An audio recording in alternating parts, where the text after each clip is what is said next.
ओम नमो भगवते वासुदेवाय। राधे राधे प्रिय भक्तों, जय श्री हरि। आप सभी का स्वागत है आपके अपने आध्यात्मिक परिवार श्री हरि कथा वाणी में। क्या सचमुच एक ऐसा व्रत है जिसे करने से साल भर की सभी एकादशियों का पुण्य फल प्राप्त हो सकता है? आखिर भीमसेन ने ऐसा कौन सा व्रत किया था जिसे करने के बाद उन्हें सभी एकादशियों का फल मिल गया? और निर्जला एकादशी पर कौन से नियम, पूजा और दान भगवान विष्णु की विशेष कृपा दिलाते हैं, आइए जानते हैं। प्रिय भक्तों, इस वर्ष एकादशी तिथि 24 जून को शाम 6:12 से प्रारंभ होगी और 25 जून को रात्रि 8:09 तक रहेगी। उदया तिथि के अनुसार निर्जला एकादशी का व्रत 25 जून गुरुवार को रखा जाएगा। व्रत का पारण 26 जून शुक्रवार को प्रातः 5:25 से 8:13 तक किया जाएगा। निर्जला एकादशी भगवान श्री हरि विष्णु को समर्पित है। इस व्रत की सबसे बड़ी विशेषता यह है कि इसमें अन्न ही नहीं बल्कि जल का भी त्याग किया जाता है, इसलिए इसे निर्जला एकादशी कहा जाता है। शास्त्रों में कहा गया है कि जो भक्त श्रद्धा और नियम पूर्वक इस व्रत को करता है उसे वर्ष भर की सभी एकादशियों के समान पुण्य फल प्राप्त होता है। यही कारण है कि इसे सभी एकादशियों में सबसे श्रेष्ठ माना गया है। अब आइए सुनते हैं निर्जला एकादशी की पावन कथा। एक समय धर्मराज युधिष्ठिर ने भगवान श्री कृष्ण से पूछा, हे प्रभु, ज्येष्ठ मास के शुक्ल पक्ष में आने वाली एकादशी का क्या महत्व है? कृपया हमें इसके बारे में बताइए। भगवान श्री कृष्ण मुस्कुराए और बोले, हे राजन, इस विषय में महर्षि वेदव्यास जी आपसे अधिक अच्छी तरह बता सकते हैं। तब महर्षि वेदव्यास जी ने पांडवों को एकादशी व्रत का महत्व समझाया। उन्होंने बताया कि एकादशी का व्रत भगवान विष्णु को अत्यंत प्रिय है और इसका पालन करने से मनुष्य को धर्म, अर्थ, काम और मोक्ष की प्राप्ति होती है। यह सुनकर भीमसेन बोले, हे पितामह, मेरे सभी भाई, माता कुंती और द्रौपदी तो एकादशी का व्रत कर लेते हैं, लेकिन मुझसे भूख बिल्कुल सहन नहीं होती। मेरे पेट में ऐसी अग्नि है कि मुझे बार बार भोजन की आवश्यकता पड़ती है। मैं पूरे वर्ष की सभी एकादशियों का व्रत नहीं कर सकता। कृपया ऐसा कोई उपाय बताइए जिससे मुझे सभी एकादशियों का फल प्राप्त हो जाए। भीम की बात सुनकर महर्षि वेदव्यास जी बोले, हे भीम, यदि तुम पूरे वर्ष की सभी एकादशियों का व्रत नहीं कर सकते तो ज्येष्ठ मास की शुक्ल पक्ष की निर्जला एकादशी का व्रत करो। इस दिन सूर्योदय से अगले दिन द्वादशी तक अन्न और जल दोनों का त्याग करना होगा।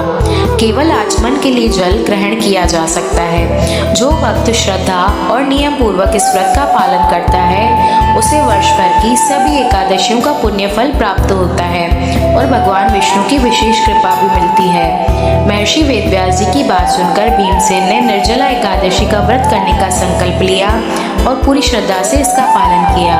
तभी से यह व्रत भीमसेनी एकादशी और पांडव निर्जला एकादशी के नाम से प्रसिद्ध हो गया।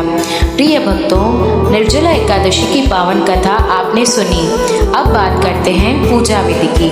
व्रत वाले दिन ब्रह्म मुहूर्त में उठकर स्नान करें और गंगा जल से शुद्धिकरण करें। पूजा आरंभ करने से पहले भगवान गणेश जी का ध्यान अवश्य करें ताकि पूजा में कोई विघ्न न आए। इसके बाद भगवान विष्णु और माता लक्ष्मी की प्रतिमा या चित्र स्थापित करें। भगवान को चंदन, पुष्प, धूप, दीप और तुलसी दल अर्पित करें। श्रद्धा भाव से ओम नमो भगवते वासुदेवाय मंत्र का जाप करें। विष्णु सहस्त्रनाम और भगवत गीता का पाठ करना भी अत्यंत पुण्यदायी माना गया है। अंत में भगवान की आरती करें और भोग अर्पित करें। कुछ महत्वपूर्ण बातों का विशेष ध्यान रखें। एकादशी के दिन तुलसी के पत्ते नहीं तोड़े जाते, इसीलिए तुलसी के पत्ते और मंजरी एक दिन पहले ही तोड़ कर रख लें। इस दिन पूजा में चावल का उपयोग भी नहीं किया जाता है। उसकी जगह सफेद तिल का प्रयोग करना शुभ माना जाता है। तुलसी के बिना भगवान विष्णु का भोग अधूरा माना जाता है। पूजा में ऐसे मौसमी फल रखें जो गर्मी में शरीर को शीतलता प्रदान करें। प्रिय भक्तों, निर्जला एकादशी पर दान का विशेष महत्व बताया गया है। शास्त्रों के अनुसार इस दिन किया गया दान अनेक गुना पुण्य फल प्रदान करता है। आप अन्नदान, जलदान, वस्त्रदान, फल, छाता, जूते या चप्पल, शीतल पेय और सामर्थ्य अनुसार धन का दान भी कर सकते हैं। विशेष रूप से ज्येष्ठ मास की भीषण गर्मी में जलदान का महत्व बहुत अधिक माना गया है। परंपरा के अनुसार एक मिट्टी का घड़ा या कलश पीने योग्य जल से भरकर उस पर मौली लपेटकर और पीले वस्त्र से ढककर दान किया जाता है। इसके साथ पीले रंग का मौसमी फल जैसे खरबूजा या आम, हाथ का पंखा और दक्षिणा भी अर्पित की जाती है। आप शरबत का दान भी कर सकते हैं। ऐसा दान भगवान विष्णु को अत्यंत प्रिय माना गया है। प्रिय भक्तों, निर्जला एकादशी का यह पावन व्रत भगवान श्री हरि विष्णु की विशेष कृपा प्राप्त करने का एक श्रेष्ठ अवसर है। श्रद्धा, भक्ति और नियम पूर्वक किया गया यह व्रत जीवन में सुख, शांति, समृद्धि और आध्यात्मिक उन्नति प्रदान करता है। आइए अंत में सभी मिलकर भगवान विष्णु का स्मरण करें। ओम नमो भगवते वासुदेवाय।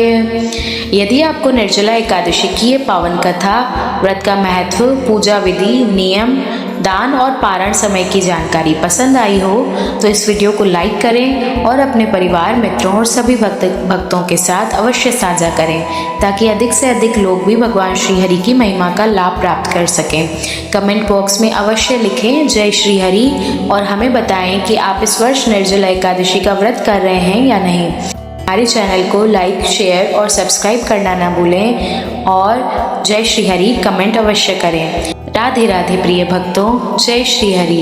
हम फिर मिलेंगे एक नई कथा और भगवान की महिमा के साथ। श्री हरि की कृपा आप सभी पर सदैव बनी रहे। ओम नमो भगवते वासुदेवाय।